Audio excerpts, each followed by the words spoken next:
কেন? খেলতে যাবি না নাকি? হ্যাঁ, মাঠে তো সবাই আমাদের জন্য অপেক্ষা করছে রে। হ্যাঁ রে টুকি, আমিও খেলতে যাব, কিন্তু তার আগে আমাকে আমার বাবার দোকানে বেগুন নিয়ে যেতে হবে। আজকে আমার মা বেগুন দিয়ে বেগুনি বানাবে। বেগুনি খেতে আমার খুব মজা লাগে, জানিস রে। আমারও তো বেগুনি খেতে অনেক মজা লাগে, কিন্তু আর কি করব, আমার মা বাবা যে খুবই গরিব, আমাদের যে নুন কিনতে পান্তা ফুরিয়ে যায়। চল টুকি, তুইও আমার সাথে আমাদের দোকানে চল, আমরা বেগুনগুলো বাড়িতে দিয়ে একসাথে খেলতে যাব। এরপর টুকি কনকের সাথে তার বাবার দোকানে চলে আসে। একি বাবা, এতগুলো বেগুন তুমি এভাবে ফেলে দিচ্ছ কেন? এগুলো পচা আর অনেক পোকা ধরেছে রে বাবা, তাই এগুলো আমি ফেলে দিচ্ছি। এই পচা বেগুনের মধ্যেও নিশ্চয়ই কোনো একটা অংশ ভালো আছে। আমি বরং কালু আঙ্কেলকে বলে এই বেগুনগুলো বাড়িতে নিয়ে যাই, আর মাকে বলবো এগুলো দিয়ে আমাকেও বেগুনি বানিয়ে দিতে। বাবা, ও বাবা, মা ভালো দেখে বেগুন দিতে বলেছে, তাড়াতাড়ি আমাকে বেগুন দাও তো। আঙ্কেল, ও আঙ্কেল, আমাকে ওই পচা বেগুনগুলো নিয়ে যেতে দিবে? ওগুলো তো আমি এমনিতেও ফেলে দিয়েছি, তোর ইচ্ছে করলে তুই নিয়ে যা। কালুর কথায় খুশি হয়ে টুকি এক ডালি পচা বেগুন নিয়ে বাড়ির দিকে চলে আসে। দেখেছিস রে বাবা, তোর বন্ধু টুকি পোকা ধরা সবজি খায়, এজন্যই বলি টুকিদের মতো গরিব আর নোংরা পাখিদের সাথে বন্ধুত্ব রাখিস না। ঠিক বলেছ বাবা, এখন থেকে আমি টুকির সাথে আর বন্ধুত্ব রাখবো না। চল রে বাবা, আমিও বাড়িতে যাব, আমার যে খুব খিদে পেয়েছে। এরপর কালু ও কনক বাড়ির দিকে চলে আসে, আর পথে এক বৃদ্ধার সাথে তাদের দেখা হয়। ও মা, তোরা বেগুন নিয়ে যাচ্ছিস? আমাকে দুটো বেগুন দে না রে বাবা, আমি বেগুনি বানিয়ে খাবো। ধুর ধুর, সরে যা এখান থেকে, কষ্ট করে বেগুন চাষ করে তোকে ফ্রি ফ্রি বেগুন দিতে যাব কেন বলতো? চল রে বাবা। অহংকার আর হিংসায় ভরা এই বনের পাখিদের মন। যাই, অন্য কোথাও গিয়ে গরিব আর ভালো মনের পাখিদের খুঁজে বের করি। এবার মোড়ল বাবুর থেকে অগ্রিম টাকা নিয়ে আমি আমার মেয়ের ইচ্ছেগুলো পূরণ করব। শুধু কি মেয়ের ইচ্ছে পূরণ করলে হবে? আমাদের এই মাটির ঘরটা ভেঙে টিনের ঘরও তো বানাতে হবে। সামনে তো ঝড় বাদলের দিন আসছে, তাই ঘরটা টিনের বানানো দরকার। মা, ও মা, এই দেখো আমি বেগুন নিয়ে এসেছি। তুমি এগুলোর মধ্যে ভালো বেগুনগুলো বেছে আমাকে এক্ষুনি বেগুনি বানিয়ে দাও তো। হে কি রে মা, তুই এই পচা বেগুনগুলো কোথায় পেয়েছিস? এখানে তো একটিও ভালো বেগুন নেই রে মা। এগুলো দিয়ে বেগুনি কেন? কোনো কিছু হবে না, এগুলো তুই ফেলে দে রে মা। হ্যাঁ রে মা, এগুলো তুই ফেলে দে, আমার টাকা হলে আমি তোর সব ইচ্ছে পূরণ করে দিব। তুমি আমাকে সবসময় বলো যে তোমার টাকা হলে তুমি আমার সব ইচ্ছে পূরণ করবে, কিন্তু কখনোই তোমার টাকা হয় না। লাগবে না, আমার কোনো কিছু লাগবে না। এরপর টুকি মন খারাপ করে একটা একটা করে পচা বেগুনগুলো ডালি থেকে তুলে ঘরের চালে ফেলতে থাকে। এরপর সেখান থেকে চলে যায়। আরে, ফুলের মতো নিষ্পাপ ছানাটির সামান্য একটি আবদার পূরণ করতে পারছে না। এই পরিবারটা খুবই অভাবী, আর যে বাড়িতে এত সুন্দর ছানা আছে সেই পরিবার নিশ্চয়ই খুবই সৎ হবে। আমি বরং এদেরকেই একবার সুযোগ দিয়ে দেখি। এরপর সেই বৃদ্ধা টোনা ও টুনির সাধারণ মাটির ঘরটা সোনার ফুল দিয়ে সুন্দর করে সাজিয়ে দেয়। এই ফুলগুলো ছেঁড়ার সাথে সাথে সেখানে আরো নতুন সোনার ফুলের সৃষ্টি হবে। আর যদি এরা লোভী হয় তবে একটা ফুল ছেঁড়ার সাথে সবগুলো ফুল সাধারণ ফুলে পরিণত হবে।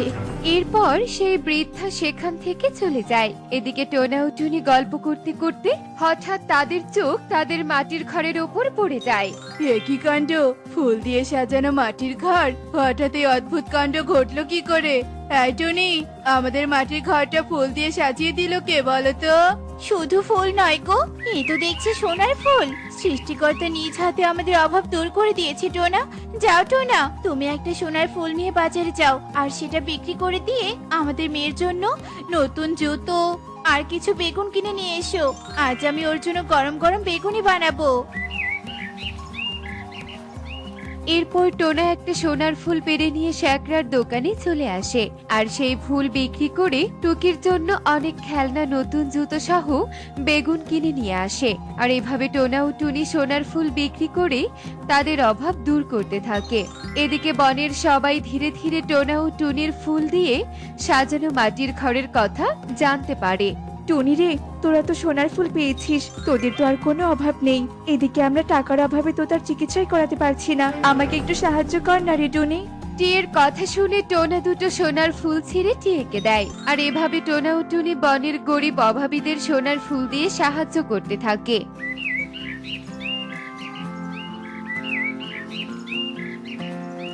সত্যি টোনা আর টুনির মন অনেক বড়, তা না হলে কি বনের সবার বিপদে এভাবে সাহায্য করে? ঠিক বলেছিস রে, এজন্য হয়তো সৃষ্টিকর্তা ওদেরকে জাদু করে সোনার ফুল উপহার দিয়েছে। এরা তো দেখি টোনা আর টুনিকে নিয়ে বেশি বেশি বলে ফেলছে। তাছাড়া ওই ফুলগুলো আমি পেয়ে গেলে একটি ফুলও এদিক ওদিক হতে দিতাম না, আর আমাকে এত কষ্ট করে বেগুন বিক্রি করতে হতো না। আর বোকা টোনা টুনি কিনা সবাইকে সাহায্য করে ফুলগুলো এভাবে শেষ করছে। দূর দূর, আমি ওদের নিয়ে এত ভাবছি কেন? আমি তো আজ রাতে ওদের ঘরের সবগুলো সোনার ফুল পেরে নিয়ে আসবো আর এক রাতের মধ্যে ধনী হয়ে যাব। যেমন কথা তেমন কাজ। রাত হতে কালু একটা বস্তা নিয়ে টোনা ও টুনির বাড়িতে চলে আসে। যা রে দিদি ভাই, বাইরে যা। আমি তোদেরকে যে সোনার ফুল দিয়েছিলাম সেগুলো চুরি করতে এক চোর এসেছে, তোরা গিয়ে ওকে ধর, তা না হলে যে সবগুলো ফুল সাধারণ ফুল হয়ে যাবে। একে ঠাম্মি, তার মানে তুমি আমাদেরকে ওই সোনার ফুলগুলো দিয়েছিলে? কে তুমি ঠাম্মি? আর আমাদেরকে কেন এত দামি ফুলগুলো দিয়েছো বলো তো? আমি হলাম চাঁদের বুড়ি, প্রতি বছর একবার করে আমি এ বনে আসি আর শত ভালো মনের পাখিদের অভাব দূর করি। এবার আমি তোদের অভাব দূর করে দিয়েছি রে দিদি ভাই। যা দিদি ভাই যা, চোরকে ধর। জয় জয়, মা বাবা তোমরা তাড়াতাড়ি ওঠো, আমাদের বাড়িতে চোর এসেছে, চোর চোর। টুকির চিৎকার শুনে টোনা ও টুনির ঘুম ভেঙে যায় আর তারা সবাই মিলে ঘর থেকে বাইরে বের হয়ে আসে। সত্যি তো, সোনার ফুল দিয়ে সাজানো টোনা আর টুনির মাটির ঘরটা দেখতে বেশ সুন্দর লাগছে, কিন্তু আজকের পর এই ঘরটা সেই আগের ঘরের মতোই হয়ে যাবে, কারণ এই ঘরের আসল সৌন্দর্য মানে সবগুলো ফুল আমি চুরি করে নিয়ে যাব। তোমার এই ইচ্ছে কোনোদিনও পূরণ হবে না কালু দাদা, কারণ আমরা তোমাকে ধরে ফেলেছি। টোনা, এই টোনা, এক্ষুনি কালু দাদাকে ধরে রশি দিয়ে বেঁধে ফেলো, যাতে কাল সকালে বনের সবাই কালু দাদাকে কালু সবজি বিক্রেতা নয়, কালু চোর নামে চেনে। এরপর টোনা ও টুনি কালুকে ধরে নিয়ে গাছের সাথে বেঁধে রাখে। এবার বল তো রে মা, তুই কি করে বুঝলি যে আমাদের বাড়িতে চোর এসেছে? এরপর টুকি তার বাবা মাকে সব কথা খুলে বলে। আমি যদি টোনা আর টুনির মতো সৎ আর ভালো মনের পাখি হতাম তাহলে চাঁদের বুড়ি আমাকেও সাহায্য করত, কিন্তু আমি তো একটা লোভী। না না, আজকে থেকে আমি টোনা ও টুনির মতো ভালো পাখি হয়ে যাব। অনেক রাত হয়েছে, চলো আমরা সবাই ঘুমাতে যাই। যাস না রে টুনি, তোরা আমাকে এভাবে ফেলে রেখে যাস না। আমি আমার ভুল বুঝতে পেরেছি, আমি আর কখনো লোভ করব না, তোরা আমাকে ক্ষমা করে দে। কালু আঙ্কেল নিজের ভুল বুঝতে পেরেছে মা, তোমরা আঙ্কেলকে ক্ষমা করে দাও। এরপর টোনা ও টুনি কালুকে ক্ষমা করে দিয়ে তার বাঁধন খুলে দেয় আর কালু সেখান থেকে চলে যায়। দেখলে তো বন্ধুরা, আমাদের সবার মন সৎ ও ভালো হওয়া দরকার। লোভী আর অহংকারী হলে কখনোই সুখী পাখি হওয়া যায় না। এমনই সব মজার মজার শিক্ষণীয় টুনি পাখির গল্প দেখতে আমাদের সাথেই থেকো। আর গল্পটি কেমন হয়েছে তা কমেন্টে জানাতে ভুলো না কিন্তু। Bye bye. শহরের রাস্তায় ঝালমুড়ি বিক্রি করে টোনা সারাদিন ঠেলাগাড়ি নিয়ে শহরের এদিক থেকে ওদিক ঘুরে বেড়ায়, কিন্তু বিক্রি তেমন হয় না বললেই চলে। সংসার চালাতে রীতিমতো হিমশিম খেতে হয় টোনা আর তার বউকে। মহাজন কালু এসে বারবার ধার নেয়া টাকা ফেরত নেয়ার জন্য তাড়া দেয়। রোজকার মতো টোনা আজও বাড়ি ফিরলো খালি হাতে। না, আজও কিছু বিক্রি হলো না গো টুনি, 1 টাকাও রোজগার হলো না বউ। এরকম হলে কি করে চলবে বলো তো? ঘরে একটা দানা পানিও নেই, তার উপর চারদিকে এত ধার বাকি। কালু দাদা তো আজও এসেছিল দলবল নিয়ে। আমাদের এই বাড়ি বন্ধক দেয়া আছে কালু দাদার কাছে, বলেছে কাল কিছু টাকা অন্তত দিতে, আর না দিতে পারলে আমাদের বাড়ি থেকে বের করে দিবে। কি বলছো কি? তাই নাকি? কিন্তু কি করব বলো, এদিকে দুটো চাল কেনার টাকাও নেই, ধার কি করে মেটাবো গো? তাহলে কি সত্যি আমাদের কালী বাড়ি থেকে বের হয়ে যেতে হবে? জানি না গো টুনি, জানি না, সবই উপরওয়ালার ইচ্ছা।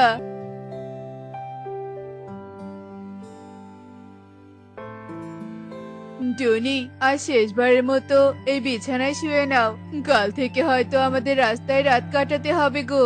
হ্যাঁ গো, কালকে কি কোনোভাবে কিছু টাকা শোধ দেওয়া যাবে না? না না, কি করে দিব বলো, ঘরে কি একটাও টাকা আছে? জানো, আমি মাঝে মাঝে ভাবি আমাদের যদি একটা টাকার গাছ থাকতো তাহলে কত ভালো হতো। হা, হা, হা, হা, হা। আরে, এমন স্বপ্ন তো আমিও দেখি গো। সত্যি সত্যি যদি এমন হতো তাহলে আর কোনো চিন্তাই থাকতো না। ওই গাছ নাড়াতাম আর টুপ টুপ করে টাকা ঝরে পড়তো। কি যে ভালো হতো না বলো। হা, হা, হা, হা, হা। সৃষ্টিকর্তাই ভালো জানে, আমরা তো কোনোদিনও কারোর সাথে খারাপ কিছু করিনি গো, তাহলে আমাদের সাথে এরকম কেন করছে সৃষ্টিকর্তা? না না টুনি, এরকম বলো না, সৃষ্টিকর্তা হয়তো আমাদের পরীক্ষা নিচ্ছে।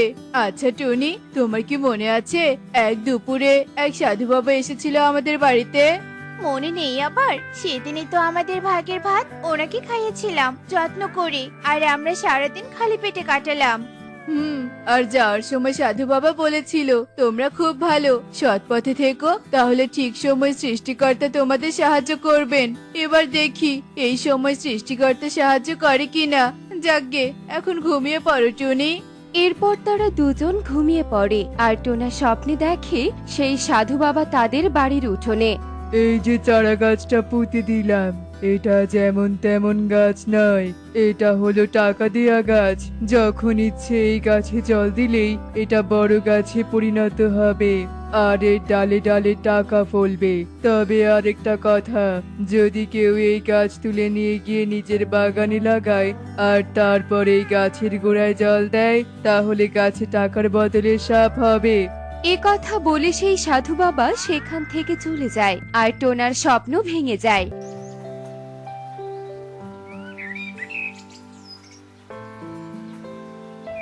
আর পরের দিন ঘুম থেকে উঠে উঠোনে গিয়ে সত্যি সেই গাছটি দেখতে পায়। এ কি দেখছি আমি? এ যে সত্যি সত্যি একটা চারা গাছ। আমি ঠিক দেখছি তো? টুনি, হ্যাঁ টুনি, তাড়াতাড়ি একবার এদিকে এসো। কি হলো গো? কি হয়েছে? হ্যাঁ, এই যে এই চারা গাছটা কোথা থেকে এলো টুনি? এই চারা গাছটা কি জানি, এর আগে তো দেখিনি। জয় সাধু বাবার জয়, জয় সাধু বাবার জয়। টুনি জানো, কাল রাতে আমি স্বপ্ন দেখছিলাম সেই সাধু বাবা এসে টাকার গাছ লাগিয়ে দিয়ে যাচ্ছে। এই সেই গাছ। কি যাতা কথা বলছো বলো তো? টাকার গাছ আবার হয় নাকি গো? হয় হয়, সব হয়, সৃষ্টিকর্তা চাইলে সব হয়। যাও দেখি, একটু জল নিয়ে আসো তো, তাড়াতাড়ি যাও। এরপর টনি তাড়াতাড়ি করে জল নিয়ে এসে গাছের গোড়ায় দেওয়ার সাথে সাথে গাছটা বড় হয়ে যায় আর গাছের মধ্যে অনেক টাকা থাকে। হে কি, আমি যে নিজের চোখে বিশ্বাসই করতে পারছি না। আমি স্বপ্ন দেখছি না তো? না গো টুনি, না, এটা স্বপ্ন নয়, এটাই সত্যি। হা, হা, হা, হা, হা। এরপর সেই গাছ থেকে অনেক টাকা ঝরে পড়ে আর গাছটা আবার আগের মতন চারা গাছ হয়ে যায়। আহা, স্বপ্ন যেভাবে সত্যি হয়ে যায় এ আমি ভাবতেও তো পারিনি। তারপর তারা সব টাকা তুলে ঘরে নিয়ে যায় আর অন্যদিকে কালু তার বাড়িতে আসে ধারের টাকা নেয়ার জন্য। টোনা, এই টোনা, বেরিয়ে আয়। আজ হয় টাকা দিবি, নয়তো এই বাড়ি ছেড়ে চলে যাবি। বেরো, বেরো বলছি। ওই যে মহাজন এসে গেছে। দাঁড়াও টুনি, দাঁড়াও, আমি বেটার সব টাকা মিটিয়ে দিয়ে আসি। এরপর টোনা ঘর থেকে টাকা বের করে নিয়ে এসে কালুকে দিয়ে দেয়। এই নাও কালু দাদা, তোমার কাছে যা ধার ছিল সব মিটিয়ে দিলাম। হ্যাঁ, পুরো টাকা? হ্যাঁ পুরো। এরপর টোনা আর টুনি নিজেদের সব স্বপ্ন পূরণ করতে শুরু করে। টোনা টুনিকে দামি দামি গহনা কিনে দেয়, টোনা বড় একটা বাড়ি করে। আর টাকার দরকার হলে তারা বাড়ির পেছনে গিয়ে টাকার গাছে জল দিয়ে টাকা জোগাড় করে। কিছুদিনের মধ্যেই চারদিকে টোনার নাম ছড়িয়ে পড়ে। গরিব পাখিদের ভিড় জমতে থাকে টোনার বাড়ির সামনে। টোনা কাউকে খালি হাতে ফেরায় না, যথাসম্ভব সাহায্য করে। তাই সবাই টোনার খুব গুণগান করতে শুরু করে। কিন্তু এই জিনিসটা চোখে লাগে কালুর। কালু লুকিয়ে লুকিয়ে টোনার পাখিদের সাহায্য করার দৃশ্য দেখতে থাকে। বেটা টোনা কিছুদিন আগ পর্যন্ত আমার কাছে হাত পাততো, আর আজ সে গরিবদের টাকা বিলি করছে। আর সেজন্যই আমার কাছে কেউ টাকা ধার নিতে আসছে না। এভাবে চলতে থাকলে তো আমার সুদের ব্যবসা একেবারে লাঠে উঠবে। কিন্তু টোনা এত কম সময়ে এত টাকা পেল কি করে? নিশ্চয়ই কোনো গোলমাল আছে, ব্যাপারটা খুঁটিয়ে দেখতে হচ্ছে তো।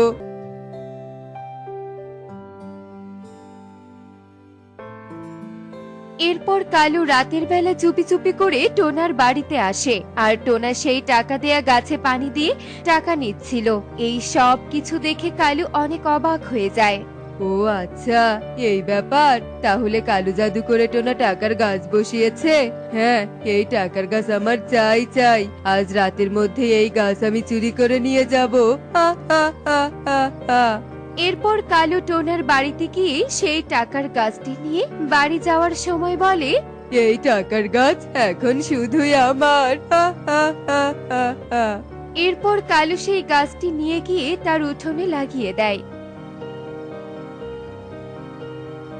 আর সেই গাছের উপর পানি দেয়। এবার এবার আমার উঠোনে টাকার গাছ হবে। এরপর সেই টাকার গাছটি সবগুলো একটা সাপ হয়ে যায়। ওরে বাবা রে, সাপ! ওরে বাবা, টোনার সাথে তো এরকম হতে দেখলাম না। বাঁচাও, বাঁচাও! টাকার গাছ আমাকে মেরে ফেললো, বাঁচাও! এরপর কালুর কান্নার আওয়াজ শুনে সেখানে টোনা আর টুনি চলে আসে।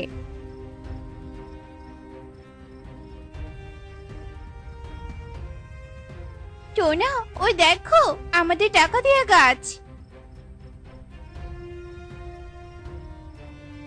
হ্যাঁ হ্যাঁ, এই তো। কালু দাদা, তুমি আমাদের গাছটা চুরি করলে।